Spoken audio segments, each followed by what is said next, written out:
everybody, this is Chef Jeffrey Gardner with SouthernKitchen.com. Today we're going to be making roasted chicken chilaquiles. I've loved chilaquiles since the first time one of my cooks from Mexico showed me how he made them back home, and so I want to show the method to you. We've got all our ingredients out in front of me here, but for a full list and the recipe, scroll down below. Right here I've got a deep dish cast iron skillet. We're going to assemble the entire dish inside the skillet. We're going to start off with some tomatillos that we've quartered or halved if they were small. Tomatillos are delicious. They're in the Cape gooseberry family, really tart, great acidity to them. We've got an onion that we've cut up roughly. We've got an entire jalapeno and 3 whole cloves of garlic. We're going to take just a touch of olive oil, get everything nice and coated. We don't have to give it a formal stir, but just kind of get everything shaken about. And just a little bit of salt. What we're looking to do is pull the moisture out of the tomatillos while we're roasting the jalapenos, the onion, and the garlic. We're going to go into a 450-degree oven with this for about 15 to 20 minutes. We're looking to get some browning on the tomatillos and for them to give off most of their juices. All right, this is perfect. You can see we've got some nice browning all over the top of our vegetables, and the tomatillos have started to give off their juice. This is exactly what we want. Now we're going to go in with a little bit of cumin and some whole leaf or Mexican oregano. We're going to give this a stir just to toast everything on the bottom of our already hot skillet. Our onions have softened, our tomatillos are almost falling apart. It's turned into mush. This is great. This will blend really easily now. So we're going to do a couple of things right before we blend. First, I'm going to fish out the stem of the jalapeno. Next, we're going to add some cilantro. Just take the whole bunch. The stems are soft and edible, so the easiest thing is to just rip it as it is. If you want to tear it in half one more time just so it blends easier, that's fine too. In addition to the freshness, it'll help blend it a beautiful green color. And depending on how much juice your tomatillos may have, we've got a little bit of chicken broth or chicken stock. No exact amount, you just want enough to help blend your sauce into something that's lush and smooth. We've got an immersion or a hand blender here.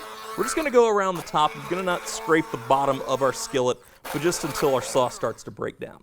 What you can also do is you can tilt your skillet towards you, get all of your goodness down on the front end, and then puree it. So as you can see here, this has the texture of about a chunky salsa. You could puree this completely smooth if you wanted to, or you could leave it a little more rustic. It's up to you. And next we're going to add our chicken. We've taken one entire Springer Mountain Farms chicken and roasted it. If you want, you can check out our video online on the roast chicken a la Simon & Garfunkel. This is one chicken. We're going to add to our sauce. Give it a stir to get everything nice and coated.